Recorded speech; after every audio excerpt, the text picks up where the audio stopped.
जयपुर में कांग्रेस का चिंतन शिविर शुरू हो गया है। इस शिविर में खासतौर पर इस बात पर मंथन हुआ कि आखिर कौन कौन से वो मुद्दे हैं जिन पर काम करके देश की आम जनता के दिल तक पहुंचा जा सकता है। शिविर के पहले दिन कांग्रेस अध्यक्ष ने पार्टी के भीतर चल रही गुटबाजी और नेताओं के अलग अलग काम करने को लेकर कड़ी नसीहत दी।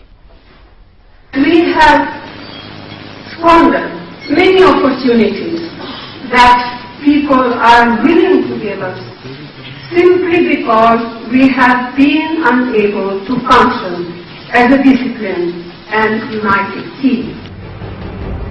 जयपुर में शुक्रवार से शुरू हुए कांग्रेस के 3 दिवसीय चिंतन शिविर में अध्यक्ष सोनिया गांधी के माथे पर 2014 की चिंता साफ दिखाई दे रही थी। सोनिया गांधी ने अपने उद्घाटन भाषण में चिंतन के लिए 5 अहम मुद्दे, राजनीतिक चुनौतियां, बढ़ती सामाजिक और आर्थिक चुनौती, महिलाओं और बच्चों के खिलाफ बढ़ता भेदभाव, क्षेत्रीय और विश्व स्तर पर भारत की भूमिका और पार्टी से जुड़े चुनावी मुद्दों को चर्चा के लिए तय किया।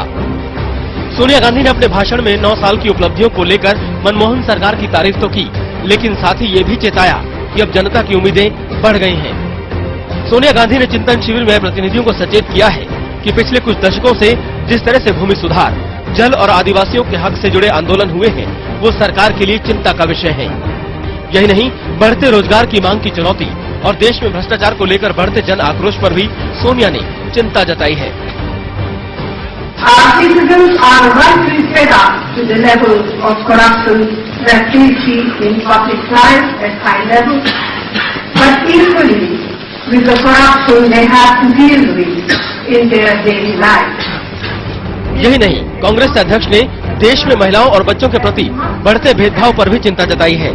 अपने संबोधन में सोनिया गांधी ने कांग्रेस और केंद्र सरकार को किसानों का हितैषी तो बताया, लेकिन बढ़ती महंगाई पर कुछ भी नहीं बोली। We appeal to all sections of society.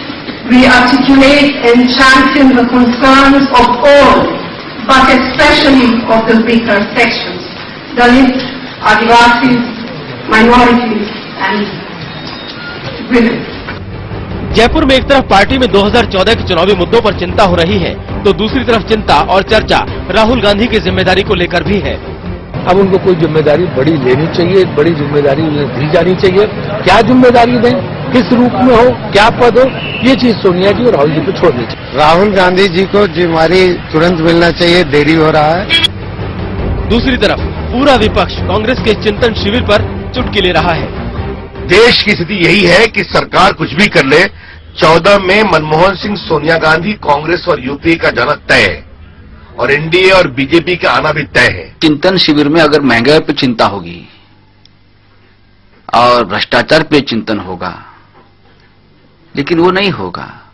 आज देश के लिए सबसे बड़े चिंता का विषय कांग्रेस है। अच्छा नाम दिया है उन्होंने, चिंतन शिविर।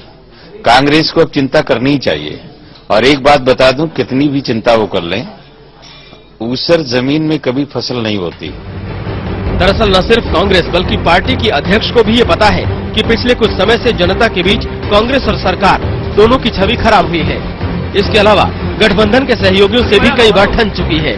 ऐसे में अगले 3 दिनों में कांग्रेस के चिंतन शिविर में यही मंथन होगा कि आखिर किस तरह से अगले 6 महीनों में सरकार और पार्टी की छवि सुधारी जाए, ताकि आने वाले विधानसभा और लोकसभा चुनाव में कांग्रेस को एक बार फिर से जीत का स्वाद चखने को मिले। एक और गठबंधन तो दूसरी ओर युवा नेतृत्व। ये एक ऐसी कश्मकश है जिससे पार्टी के साथ साथ आलाकमान भी अछूता नहीं।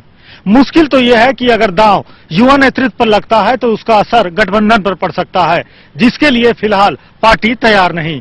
कैमरामैन देव मेहरा के साथ इस समय जयपुर से अजीत प्रताप सिंह।